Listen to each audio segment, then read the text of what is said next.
Assalamualaikum warahmatullahi wabarakatuh.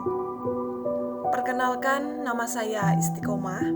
Saya dari mahasiswi IAIN Salatiga, nomor NIM 43020180078. Saya dari Fakultas Dakwah, Prodi Manajemen Dakwah. Di sini saya akan menjawab dari berbagai pertanyaan dosen manajemen pembiayaan, yaitu Bapak Muhammad Mufid, SAG MSI. Saya akan menjawab dari pertanyaan beliau terkait manajemen pembiayaan. Apabila nanti ada jawaban yang masih salah atau jawaban kurang pas, silahkan kalian bisa komentar di bawah ini.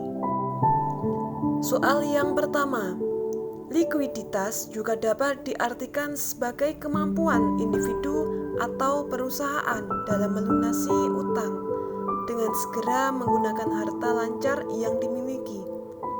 Tanpa memiliki kemampuan tersebut, perusahaan tidak akan mampu melakukan kegiatan operasional bisnis seperti biasa. Apa yang Anda ketahui tentang likuiditas? Jadi, likuiditas merupakan kemampuan pada suatu perusahaan di dalam memenuhi seluruh kewajiban keuangan yang secepatnya dapat dicairkan atau yang sudah jatuh tempo. Secara spesifik, likuiditas tersebut mencerminkan ketersediaan dana yang dipunyai perusahaan guna memenuhi seluruh hutang yang akan jatuh tempo. Soal nomor 2. Konsep biaya penggunaan modal atau biaya modal merupakan konsep yang sangat penting dalam pembelanjaan perusahaan. Setiap perusahaan selalu membutuhkan dana untuk membiayai operasi perusahaan.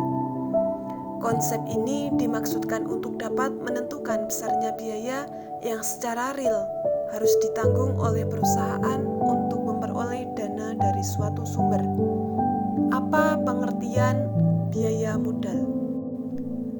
Biaya modal merupakan biaya real yang harus dikeluarkan oleh perusahaan untuk memperoleh dana, baik yang berasal dari hutang, saham preferred, saham biasa, maupun laba ditahan untuk mendanai suatu investasi atau operasi perusahaan.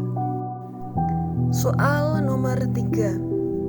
Apa yang Anda ketahui tentang manajemen keuangan internasional? Manajemen keuangan internasional adalah ilmu dan seni yang merupakan bagian dari ekonomi internasional yang mempelajari dan menganalisis pengelolaan fungsi POAC, Planning, Organizing, Exploiting, and Controlling. Sumber daya keuangan unit makroekonomi dan unit mikroekonomi, khususnya yang berkenan dengan pengaruh fluktuasi kurs falas terhadap aktivitas ekonomi keuangan internasional. Adapun tujuan dari manajemen keuangan yaitu meningkatkan nilai perusahaan melalui perdagangan internasional, membantu manajer keuangan memutuskan bagaimana pengaruh berbagai kejadian-kejadian internasional terhadap perusahaan dan langkah-langkah apa yang dapat diambil untuk memanfaatkan perkembangan positif dan menghindarkan perusahaan dari dampak negatif.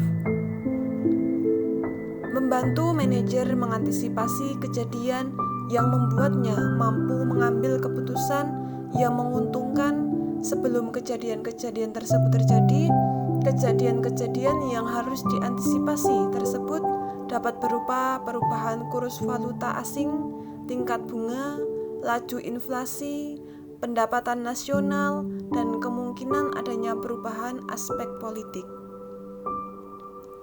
Yang selanjutnya yaitu membantu manajer keuangan dalam memprediksi kejadian-kejadian internasional dan dampak kejadian-kejadian internasional terhadap keputusan. Mengetahui siklus ekonomi dunia, mengetahui kelebihan MNC dalam memperdaya NSP sehingga NSP tergantung kepadanya, dan juga mengetahui moral bangsa. dan kemudian memahami karakter MNC yang hanya berorientasi mencari keuntungan tanpa peduli nasib banyak rakyat yang dikuasainya. Yang terakhir adalah mengetahui aliran dana dari negara maju ke NSB dan dari NSB ke negara maju. Cukup sekian penjelasan dari saya. Apabila dari penjelasan tersebut kurang pas atau kurang jelas, saya minta maaf yang sebesar-besarnya. Saya akhiri. Wassalamualaikum warahmatullahi wabarakatuh.